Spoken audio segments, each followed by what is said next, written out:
Welcome to All Things Policy, a daily podcast by the Takshashila Institution. We are a bunch of policy nerds based in Bengaluru, and we like bringing fresh perspectives to Indian affairs and Indian perspectives to global affairs. So grab a cup of coffee, sit back, and join us for today's chat.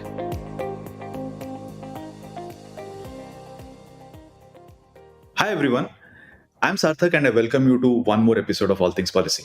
In today's episode, we'll deep dive into the world of government interventions with respect to green technology. As countries strive to meet ambitious climate goals, green taxes have become a critical tool for encouraging clean energy and sustainable practices. But there's another side to this green transition: tariffs on green tech imports like solar panels, electric vehicle batteries. While these intend to protect local industries and promote domestic manufacturing, they might have implications on accessibility to green technologies. In this episode, we'll explore how green taxes and tariffs shape economies, influence climate policies, and impact our path to a more sustainable future. Joining me for this episode is my colleague Sridhar Krishna. He's a public policy researcher and a business growth consultant. And Sridhar, we are recording an episode for All Things Policy together for the first time, I guess. Is that right, Sarthak? I'm quite surprised that it's the first time. I mean, I've been associated with and working with you for at least last 3 years. But yeah, I'm very happy to be here with you today. And I think we have had some documents together, reports together, but we have never recorded an episode together. Awesome. So I'm excited to be doing this.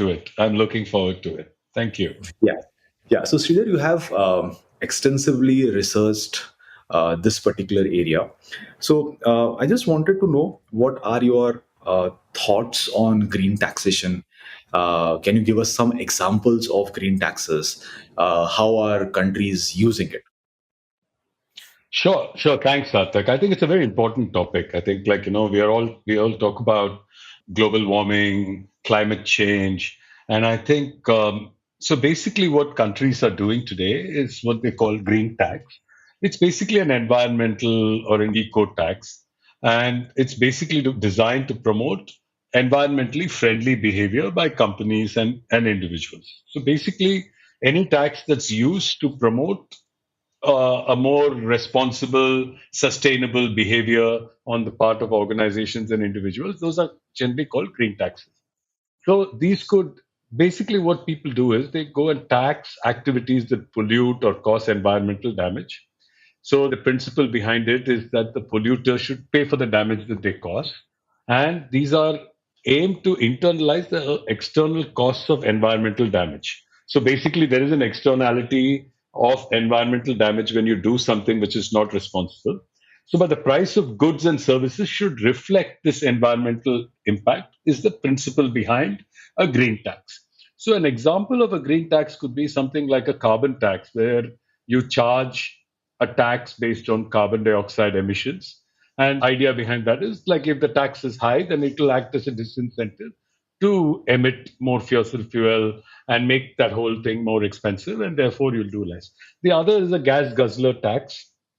It basically applies to new cars that do not meet the fuel efficiency criteria, etc., standards. So, I mean, if you want to have like a Hummer or something, I mean, it's only fair that in today's world, if you have a Hummer, you pay for it, right?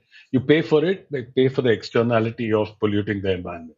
Then the other one is on a noise tax, basically levied on institutions like, I mean, if you live close to the airport, like many people do, I mean, you would know that it's quite horrible, the amount of noise that happens. So people like airports and other institutions should also pay a noise tax for doing noise pollution. The benefit of such taxes. Does noise tax fall under green taxation? Yeah, I mean, like, noise is also green, right? I mean, it's also about environmental pollution. I think we're not only talking about, when we talk about green, we are not talking only in terms of carbon emission and something that impacts global change. We're also talking, covering this whole thing of being environmentally conscious, and even noise pollution is something which is bad. But I know it's only bad at that instant. There's a difference between, let's say, a carbon emission where something will the effect of it lingers on for a long time. Noise pollution may only be temporary, right? But anyway, Temporary and so also what be the more local. yeah, much more local and much more temporary, right? But the benefits of green taxes is essentially that it'll encourage people to follow more responsible and sustainable practices, and may also generate some revenue for governments, which can then be used to fund other initiatives, which include environmental initiatives, right? So it could do that, and by making polluting activities more expensive, it can spur investment in cleaner technologies and so on. So therefore, now it becomes, let's say that it costs you $100 to use clean energy, but maybe $80 to use fossil fuel and produce something. Then, if the taxes are $20, then it makes sense that you would use clean energy itself and not pay the tax, right? So it's all about providing incentives, carrot and stick approach towards, like, a more sustainable future. And different countries are using this tax quite, have all doing it. The US has something called a carbon tax. It has a gas guzzler tax. The European Union has something besides carbon pricing and this whole EU emissions trading system, right? So that's a very cornerstone of the EU's policy to combat climate change. And it's got a carbon market, right? It's got to have created a carbon market so that people can buy and sell carbon credits, etc. Then then there are plastic taxes. So basically, on single-use plastics, there are some taxes. Germany, France, Canada all have some form of green tax. Japan has got like some interesting thing called feed-in tariffs program. This has been around since 1991. I think it's an old program. It's been around, and they've tried to use this to promote renewable energy sources. So what they did that by guaranteeing a fixed price for electricity generated from renewable source. So this encourages people to sort of generate energy using renewable sources. Then many developing countries, including India, have taxes on fuel, which are like, to reduce fossil fuel consumption. So basically make it more expensive and less Yeah. this way. So that's the idea. Yeah. Yes, so Sridhar, I was just wondering, again, you have these kind of tax mechanisms. So again, I completely agree with you when you say that when you tax a particular product, that particular product becomes more expensive. And again, law of demand will say if prices go up, well, the demand goes down, right? So the transactions will be limited in this case, or it will at least get reduced from a situation where you don't have a tax. And yeah, since there is negative externality associated with these kind of goods, that negative, whatever negative impact that was on a third party is going to get reduced. I was just wondering whether the revenue that is collected from these taxes, that is also used in some mitigation effort or something like that. How do these countries typically use the revenue that they get from it, or it is just a tax? There's no use, that there's no corpus formed from these taxes. I think it differs from country to country. I think that's what I understand. But some countries, for instance, may use green tax revenues to fund environmental projects, while others may just decide that, like, let's collect this money and return it to citizens through tax rebates or to tax credits or other rebates and so on. So there are ways by which they could do it. But essentially, think of it as, I think the most important thing is not so much what they do with the money itself, but really, like, how much of a deterrent it is to saving the planet and not polluting it. I think that's the way I look at it. But yeah, but some countries use it very specifically to fund environmental projects, while others might just use it as, like, it just goes into the kitty and as tax revenue. Yeah. Yeah. So those countries that fund it for different kinds of, let's say, environmental projects or clean energy projects, green projects, it might be worthwhile to study how that has impacted their economy or society, maybe, or how does it Absolutely. Yeah. overall impacts the finances. Because when you tax something, there is a massive deadweight loss as well. And again, usually the way tax administrations are there, right, they're not very efficient, right? So if Yeah. you are taxing a sector, you're collecting a revenue from a sector, there is also a lot of money that is required to administer those tax efforts, right? Administer the tax collection. Tax efforts. Absolutely. Yeah. So That's we true. need to see how all these things weigh in these cases, right? Yeah. Whether the final impact of that fund is good enough or not. I know that's true, Uh, right? I mean, very often we have all these taxes, I think, like lots of good intentions, But it's important to also understand. I mean, we evaluate policies. I mean, we talk about it at Takshashila all the time about how policies should be evaluated not based on their intention, but based on their impact, right? So I think it's Yeah. important for us to figure out. These things are fairly new, so I think it's going to be time. We'll have to see and assess their impact over time and see how effective they've been. Learn from one country and the other. Some countries have better, different methods. What has been most successful? Then there's an opportunity for countries to learn from one another. Yeah. Yeah. So moving from green taxes, there's something else as well, which is always in the news, Yeah. CBAM, Carbon Oh, Border yes. Adjustment Mechanism. So, for our listeners, CBAM is a tool implemented by the EU to address the risk of carbon leakage. In fact, our finance minister, Ms. Nirmala Sitharaman, also mentioned somewhere that CBAM is a trade barrier, it is unilateral, it is arbitrary. So, Sridhar, can you just explain what CBAM is and how does it impact different economies? How does it impact India? Sure. So basically, think of it this way. I mean, the idea is to prevent the incentives that companies might have of shifting carbon intensive manufacture to countries where the environmental laws are not so stringent. So, take an example of, I mean, we all know that the EU is fairly strict when it comes to pollution and environmental norms, etc. Therefore, if a company were to buy like some steel or cement from to produce steel or cement in the EU, could become expensive because of their pollution control norms, etc. Now, it's very tempting for a company in the EU to just import steel or cement from a country like India, where the norms may be less stringent. So it'll be less expensive. And so then what's going to happen is that you are just shifting the amount of carbon that's released in the air is unchanged. You are still consuming the same kind of things and damaging the planet in the same extent, but you're not paying the tax because like you're just producing it in a less environmentally conscious country. Therefore, so what EU has done is said that if there is a high carbon emission content in they are assessing how things are produced in different countries, and then coming up with a sort of taxation to equalize the cost that a company would incur if they were to have bought it from a local source which had met all those norms. So that's the idea of carbon border adjustment mechanism. That's the purpose behind it. So basically, you're putting a fair price on the carbon emitted during the production of carbon intensive product goods entering the EU, and you're encouraging cleaner industrial production in non-EU countries. So basically, if India were to produce steel in a clean manner, akin to the way you're expected to produce in the EU, then it would not have to pay that CBAM, right? But since we don't, Yeah. if we don't, then we would be expected to pay.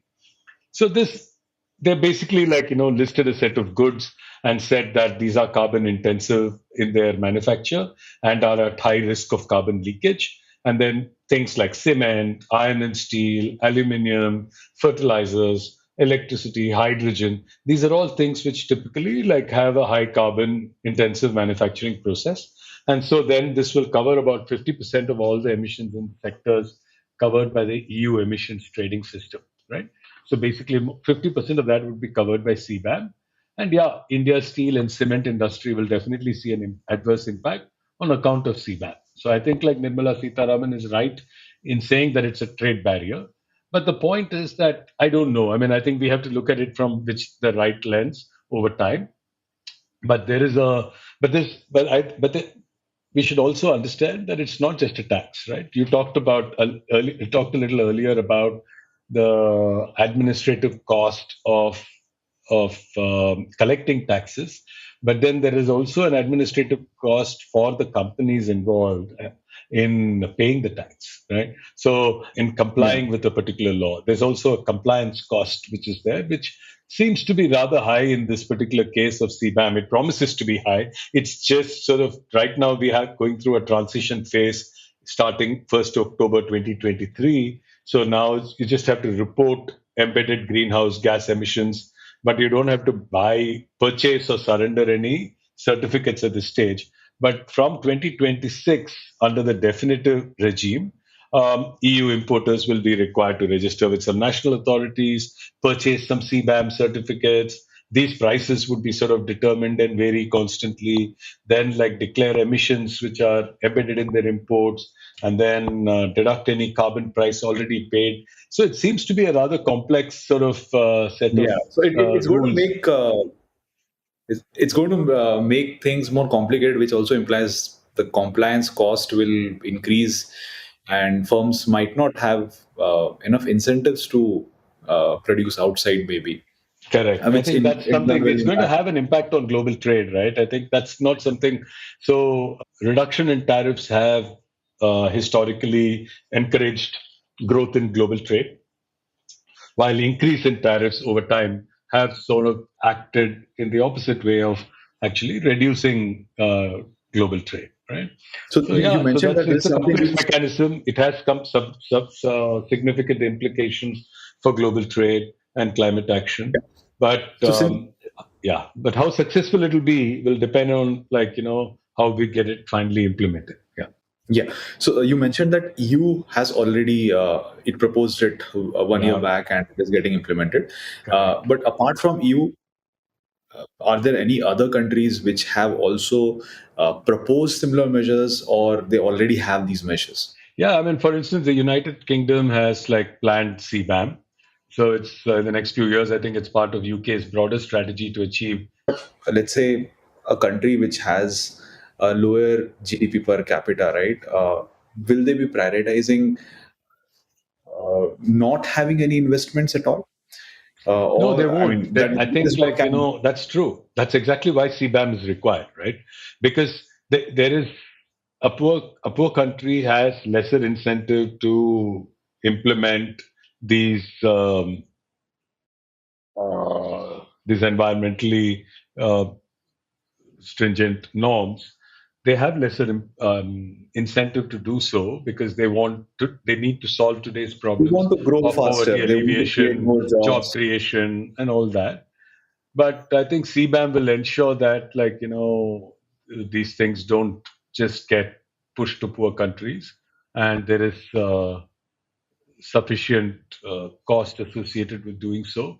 And hopefully, the taxation will be such that it's cheaper to actually implement good pollution control law.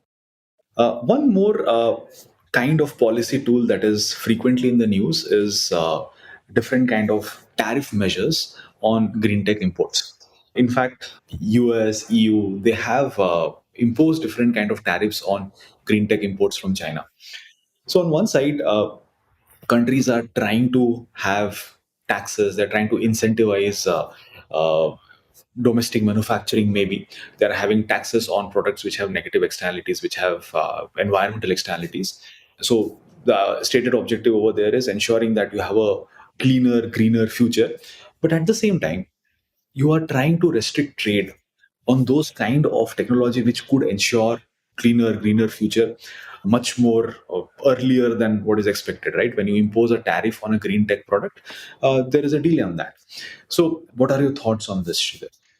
Yeah, I think, like, imposing tariffs on green technologies such as electric vehicles, etc., making them more expensive, I think it's slowing down the adoption, right? So, for instance, if, like, Chinese electric cars are taxed at such a high rate in the US, at like some 100%, and in the EU, it's like, in the 40, 60%, etc., I think it's just making it more expensive. So, I think adoption of green tech is definitely getting slowed down by such measures.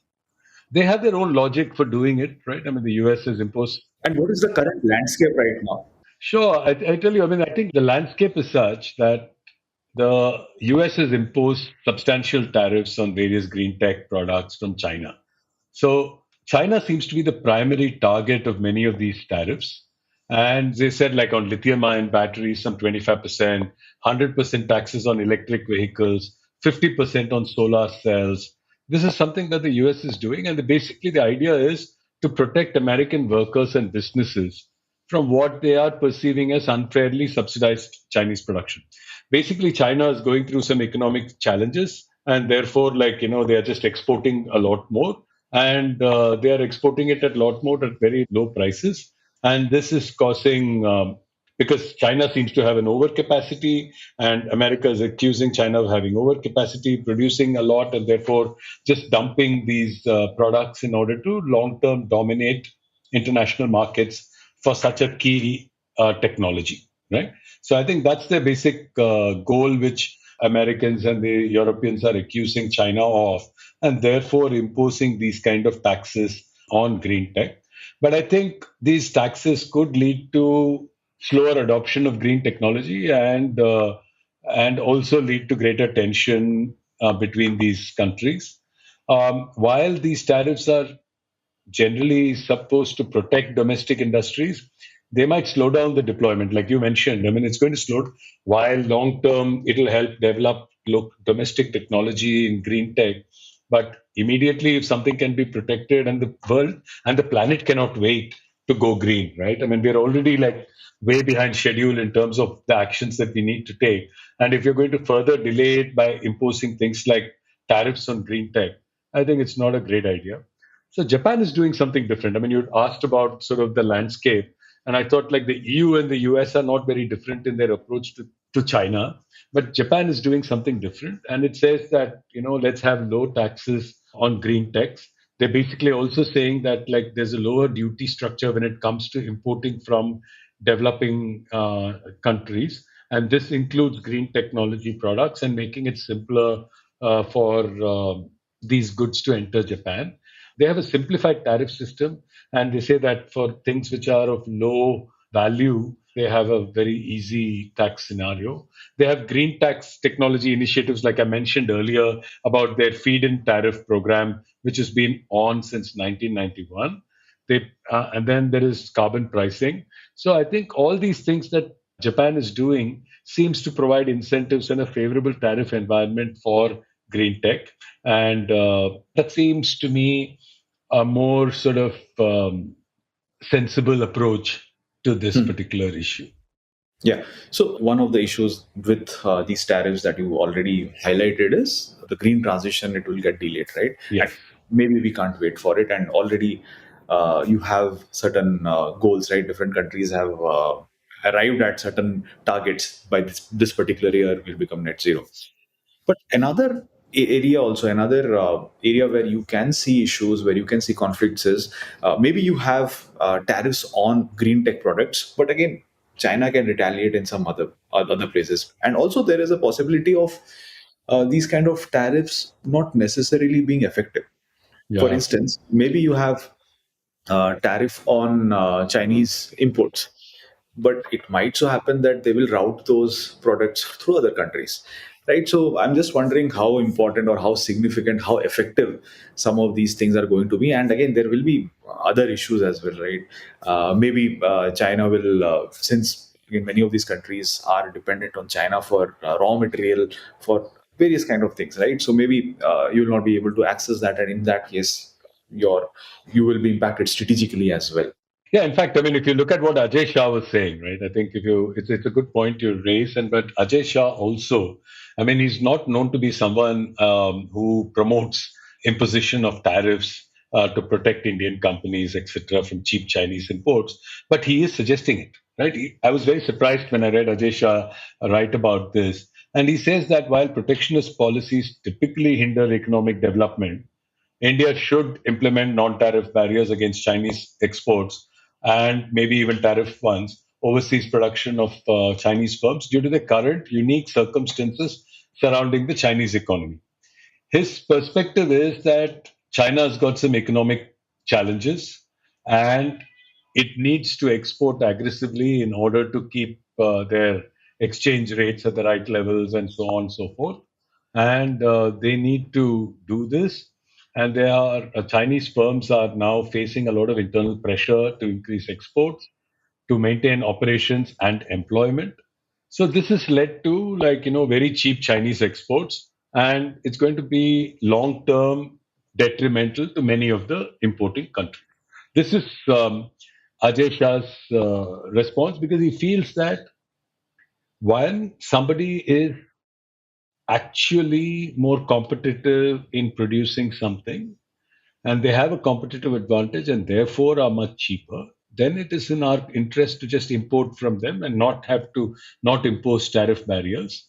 Because if they are good at doing something, let's take that product and build something on top of it. That's a better thing for us than to impose taxes and import duties and tariffs, right? So that is the approach. But in this case, he says that this is very artificial. The prices are low because there's just some major dumping happening, and you need to protect Indian companies from such influx of cheap Chinese goods. And there's deflation in China, and they have a need to boost exports, and this is risky to Indian companies. So that's Ajay Shah's. Yeah. So again, I had also read this article, but I was just wondering, right? Again, when we say dumping, ideally it implies that in the domestic markets it is more expensive. In the international markets, the products are cheaper.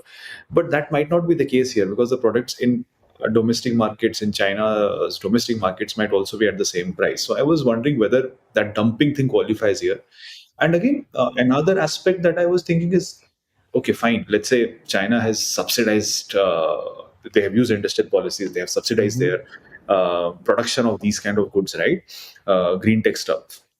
So again, it might be beneficial for different other countries to use it. I mean, Absolutely, I agree with you. indirectly, we're getting subsidized by Yeah, China, why not and enjoy it, right? Yeah, yeah, somebody's giving maybe you free enjoy it. money, take it. Yeah, So absolutely. we are just looking That's at my it from the approach. Yeah. perspective of domestic producers, but we are also forgetting the end consumers, right? Maybe the consumers are getting benefited. In fact, domestic producers can also get impacted. For instance, can also get benefited. Like if you are able to figure out those kind of components, green tech components, intermediate goods, maybe on which you can build things, right? That can be an approach. Right? I mean, Yeah. let's say India or US imports stuff from China, which is most likely heavily subsidized and does some value addition to it. Uh, so maybe we stand to benefit Yeah, I mean, in if, that if case. we can use green tech to produce steel, so then, you don't have to pay CBAM, right? And if this Yeah, green tech comes in at a low cost from China, enjoy it. So I think yeah, that's a big that opportunity can be that an we've approach. got. Maybe we need to Yeah. explore it further. But So, so I mean, if you look at some alternate approach, right, to tariffs, I think the way I would think of it is that negotiate deals that incentivize China to accelerate its decarbonization efforts, right? So they've got a lot of green stuff, so negotiate that. Get a steady supply of raw materials which are necessary for green tech. Make sure that that's available. Then, focus a lot on research and innovation in climate tech. Western nations should could do that with private and public funds.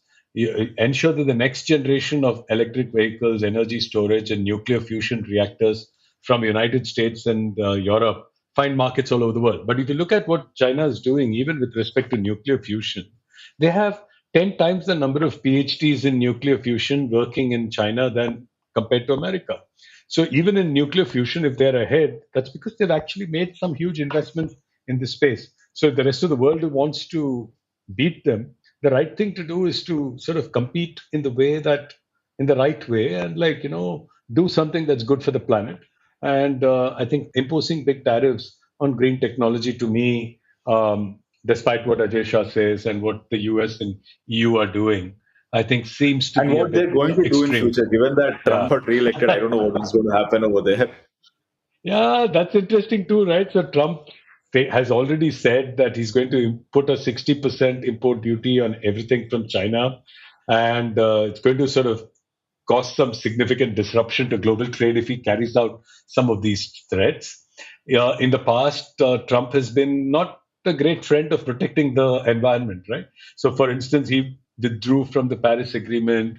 We don't know what he would do about reject. He might reject European-style carbon trading system. It could create what some of these people are calling a climate cold war. And the CBAM, again, like we talked about it earlier, this could become a bone of contention in trade between the US and EU. So yeah, I see some definite stresses in the near future Stresses on and also account of this. unpredictability. Yes, I think the world markets hate unpredictability, right? But the Yeah. stock markets are doing very well. I'm very happy. So, but nevertheless, this is something definitely for all of us to be concerned about. Yes. So anything that you would like to conclude with? So I think it's a complex picture, right? So, I mean, if you talk about there is a need to promote green tech, there is a need to promote domestic industries in green tech, there's a need to promote innovation in green, it's a need to protect against carbon leakage. At the same time, there has to be growth across equitable growth across different nations, and there are countries which have been historically low carbon emitters. Such countries should be given some benefit and opportunities to develop economically. So I think we all have that, but basically there's a need for a nuanced approach that balances some protectionist measures with strategic cooperation. I think, particularly with China, I think this whole idea of singling out China for such things seems like a good thing for us today, but then tomorrow we could be the recipient of such sanctions too, right? So I think that's important. There's definitely an opportunity also for growth in digital trade, right? That sort of makes it more green, etc. So I see that as in the future. That's another area of research interest for me, is to see how digital trade can grow and help growth in services. So that's all there. So I think India is best positioned among many of the developing countries to take advantage of some of these things. We need to grow quite significantly over the next few years. I have been very fond of talking about our 20 million jobs project and the fact that we need to create large number of jobs. But India needs to grow significantly, but it has to grow in a green manner. So I think how can India become a world leader in green tech is the next area of interest. Yeah. So balancing economic interests with environmental goals, that will be the key as we work towards some sustainable solutions that are more accessible, impactful. Thanks, Sridhar. Thanks to the listeners for tuning in, and let's keep the conversation going. Thank you very much. If you liked our show, dive into Takshashila's research on technology, strategy, and economic affairs. Check us out at our Twitter handle @Takshashila INST or our website takshashila.org.in.